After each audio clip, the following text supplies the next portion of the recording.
విప్రపాదోదక కంఠమాని వేదశాస్త్ర ధ్వని గర్జితాని స్వాహాస్పదాగార వివర్జితాని శ్మశాన తుల్యాని గృహాణితాని శ్మశాన తుల్యాని అర్థమైందండి.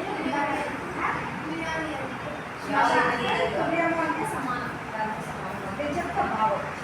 శ్మశాన తుల్యాని గృహాణితాని రాస్తున్నారమ్మా.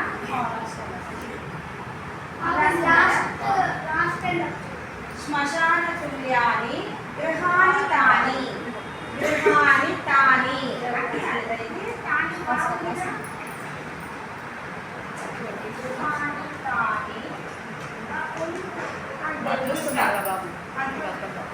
అందరూ రాసుకున్నారమ్మా పిల్లలు? అంత రాసుకున్నారు కదా, నేను వాష్ చేస్తాను. శ్మశాన తుల్యాని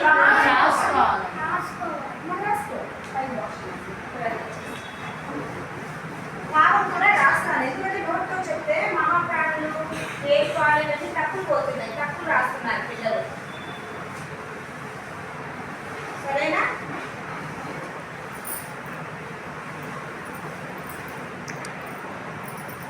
అయిందమ్మా చివరి ఇంకా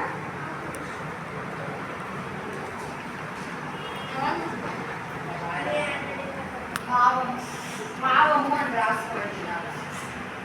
అక్షరాలు అర్థమవుతున్నాయి కన్నా అంటే రాసుకుంటే చెప్పండి. నీటిగానే రాస్తున్నాం కదా పెద్ద పెద్దగా అక్షరాలు. భావము అని రాసి రాసుకోండి. ఏ గృహములో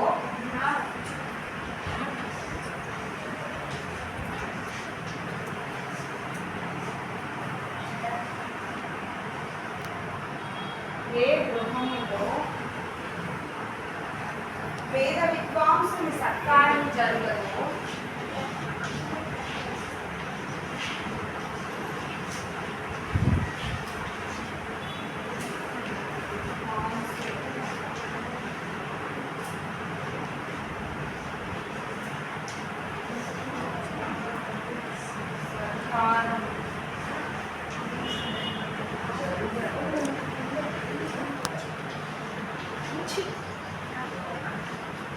రాసుకోవాలి.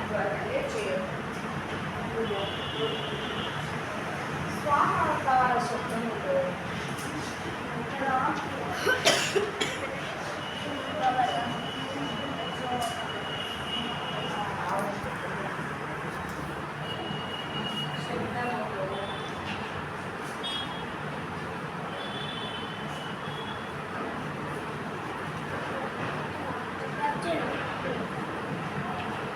అయిపోయింది. స్వాహాకార శబ్దముతో అగ్నిహోత్రము జరగదు.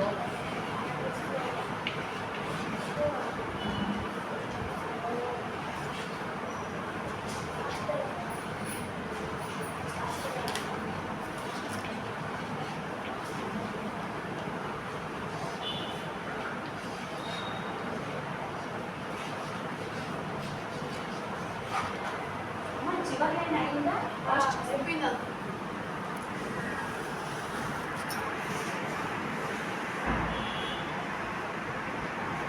అగ్నిహోత్రము జరగదు. ఆయిల్ శ్మశానంలో సమానం.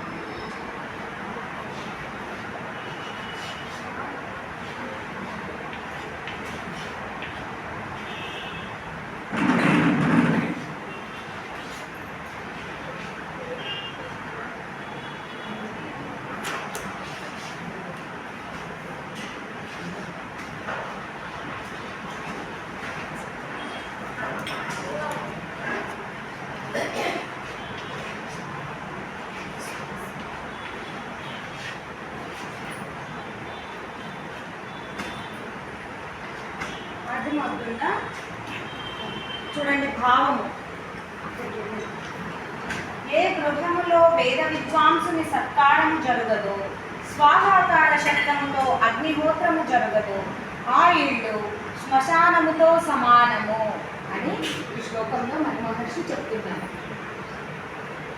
అంటే ఏ ఇంట్లో అయితే వేద విద్వాంసునికి సత్కారం జరగకుండా ఉంటుందో వేదఘోష జరుగుకుండా ఉంటుందో, స్వాహాకార శబ్దముతో అగ్నిహోత్రము జరగదు, ఆ ఇల్లు వల్ల కాదు, అది ఇల్లు కాదు, శ్మశానము అని చెప్తున్నారు. కాబట్టి మీరు ఈ శిబిరంలోనే కాకుండా నెక్స్ట్ 15 రోజుల తర్వాత మీ ఇంటికి వెళ్ళాక ప్రతిరోజు స్కూల్లో క్లాసెస్ అవి ట్యూషన్స్ ఉంటాయి, మాకు కుదరదు అని చెప్పుకోరు. అవి ఉంటాయి కాబట్టి రోజు అక్కర్లేదు. ప్రతి ఆదివారం సెకండ్ సాటర్డేలో వస్తాయి. సెలవు ఉంటుంది కదా, అరగంట అట్లా వస్తుంది. అటువంటి సమయంలో మీరు తప్పకుండా అగ్నిహోత్రం చేయండి. మీ ఇంట్లో వాళ్ళని కూడా కూర్చోబెట్టి వాళ్ళకు నేర్పించండి గాయత్రి మంత్రము ఇలాంటివి చిన్న చిన్నవి వీలైతే. ఎక్కువ ఏం పెద్దవాళ్ళు ఉంటారు, వాళ్ళు మేము చదవలేము కలగలేమంటారు. ఓం అని నేర్పించండి. ఓం అంటే భగవంతుడు రక్షకుడు. ముసలి వాళ్ళు ఉంటారు, ఓం ఓం అనుకునేది చాలా సులభం. మీ ఇంట్లో పెద్దవాళ్ళకి మీ ద్వారా మీ ఇంట్లో వాళ్ళు కూడా నేర్చుకోవాలి. మీరు చేయడం కాకుండా చేయించడం కూడా నేర్చుకోవాలి ఇతరుల చేత.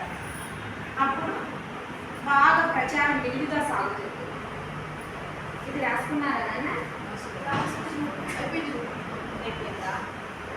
పలికిస్తా.